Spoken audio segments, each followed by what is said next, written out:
Olá, amigos! Vamos iniciar o estudo da doutrina espírita narrando um fato acontecido em 1848 com a família Fox.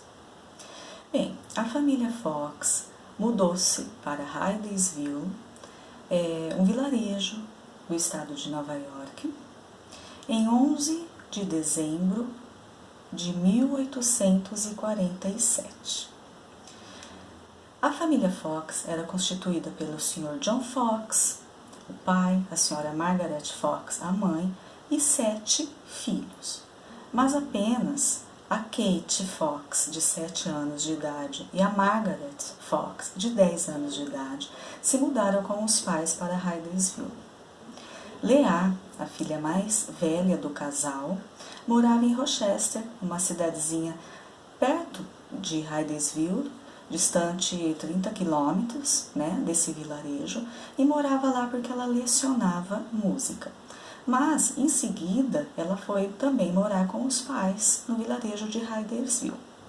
E também presenciou, foi testemunha de todos os acontecimentos. Bom, de início, nas primeiras semanas, nada aconteceu. Estava tudo tranquilo, tudo normal.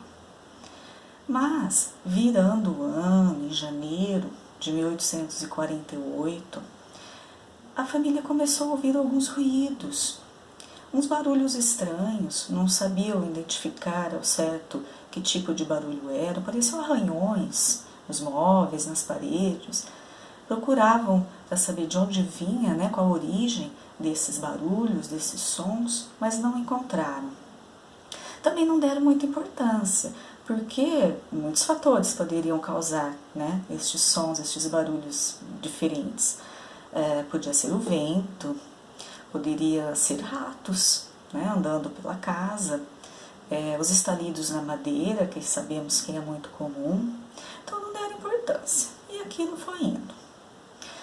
No início de março de 1848, os barulhos ficaram mais fortes, se intensificaram, ficaram mais fortes, ficaram mais constantes, fazendo com que as meninas, a Kate e a Margaret, ficassem até com medo de dormir em seus quartos, queriam dormir junto aos seus pais. Começou a perturbar um pouco estes sons. Na noite de 31 de março de 1848, foi que realmente tudo aconteceu. É o acontecimento que vamos narrar agora. Os barulhos nessa noite ficaram extremamente fortes, intensos, assustando a todos da casa. Tinha-se a impressão de que os móveis estavam sendo empurrados de um lado para o outro. Então estava realmente assustador. A menina Kate, a filha de 7 anos, a mais nova, na infantilidade, coisa de criança, ela falou: Senhor pé rachado, faça o que eu faço, brincando, e bateu uma palma. Logo em seguida, uma pancada.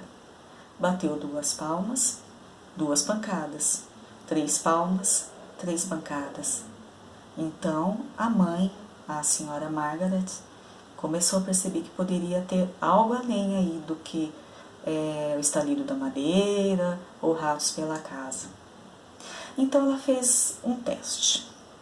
Ela falou que para o que ou quem estivesse dando aquelas pancadas, que através das pancadas narrasse, contasse a idade de cada filho do casal. Lembra, eram 7 filhos. E as pancadas começaram. Então, para cada filho, o número correto de pancadas, com um espaço entre um e outro, para que realmente fosse bem definido a idade de um e a idade de outro. Ou seja, era uma resposta consciente, respondendo exatamente ao teste que a senhora Margaret tinha feito. E no último, depois do 7º filho, a pausa foi maior e 3 pancadas bem fortes foram dadas. referiam-se então essas pancadas a um filho do casal que tinha falecido aos 3 anos de idade. Bom, neste momento então, a senhora Fox realmente, não só ela como toda a família, percebeu que algo ali estava acontecendo. E através dessas pancadas, começou-se então um diálogo, uma conversa. A senhora Fox fazia as perguntas, né, e as pancadas respondiam. Então ela perguntou de início se era um ser humano que estava respondendo todas as suas perguntas. Não houve resposta. Ela perguntou então se era um espírito. 2 pancadas. Então foi assim, associaram-se então as 2 pancadas a uma resposta afirmativa. Nesse tempo, os vizinhos foram chamados e todos conseguiam ouvir as pancadas e todos participaram deste diálogo. Então, através desse diálogo, através das pancadas respondendo afirmativamente, foi descoberto toda uma história. Quem se dizia estar fazendo essas pancadas era um viajante chamado Charles Roseman.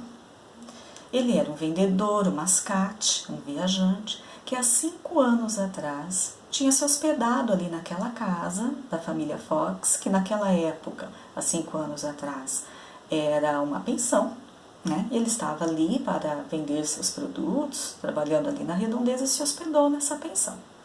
E na mesma noite que ele se hospedou, em uma terça-feira, à meia-noite, ele foi assassinado por um inquilino desta pensão, em um dos quartos.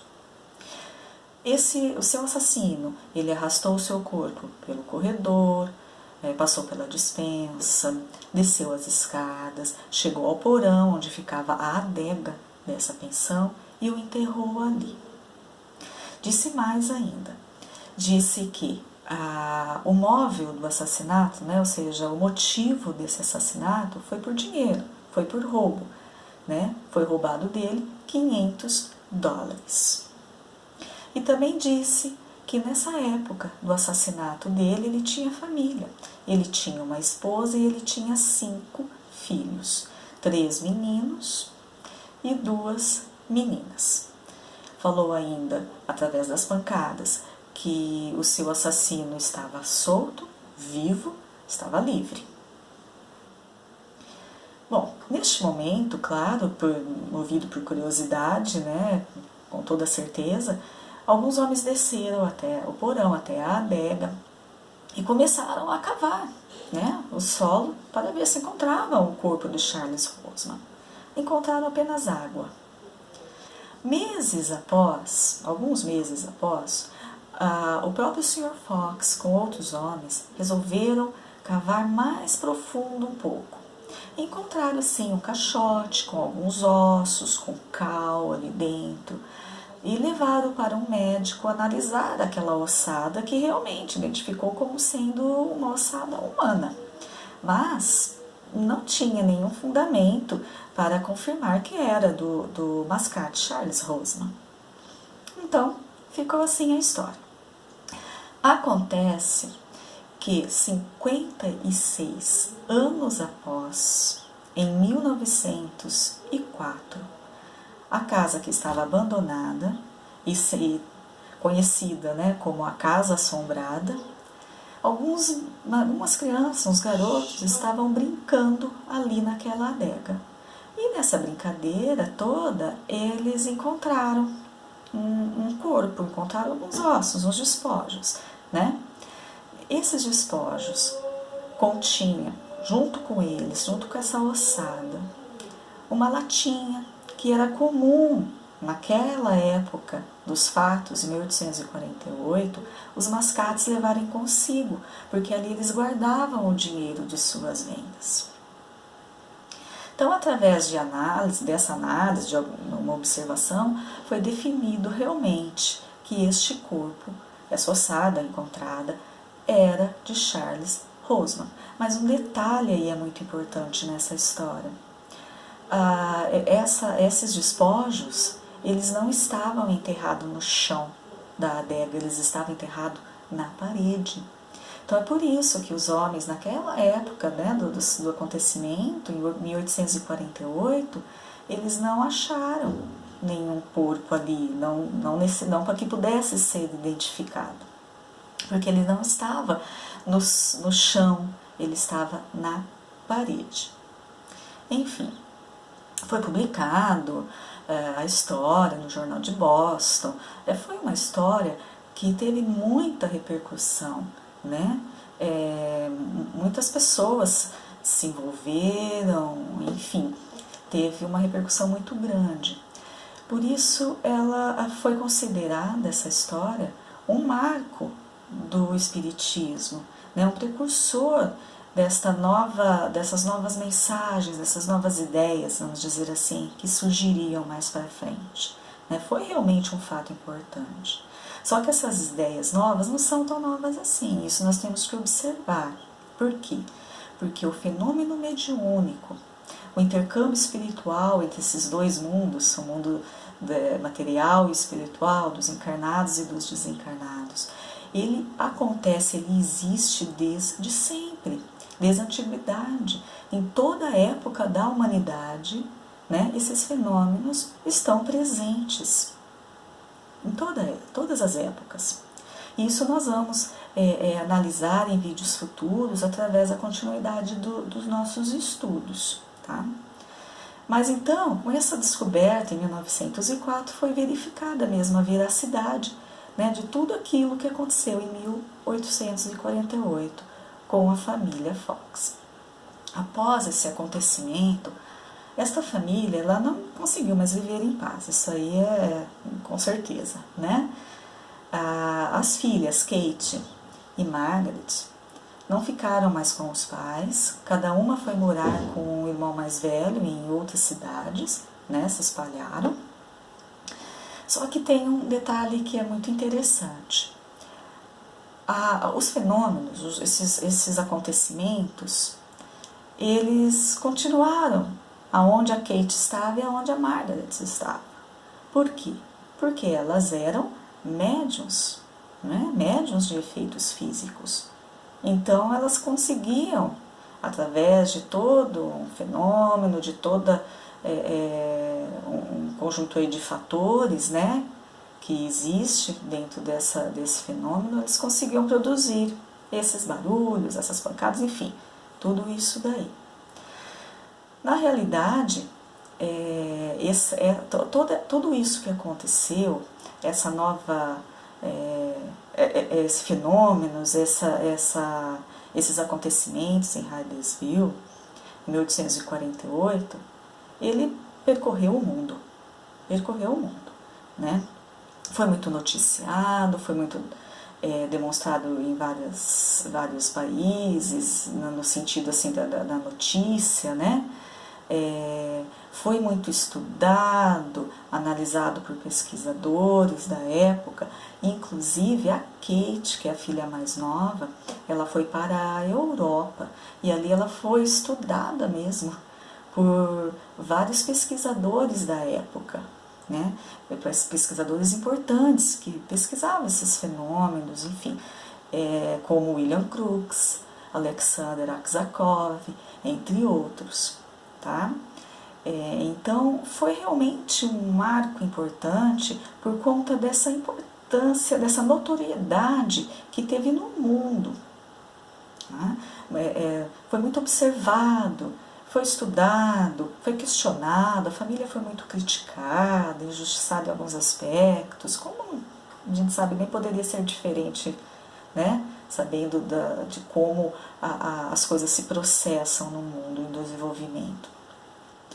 Então, o importante da gente perceber essa história é que foi realmente uma explosão ali desse acontecimento, parece que como se preparando, né, o mundo, acordando, despertando as pessoas, os homens, né, em geral as pessoas, né, que a gente quer dizer assim, despertando os homens para essa nova mensagem que estava prestes a chegar ao mundo.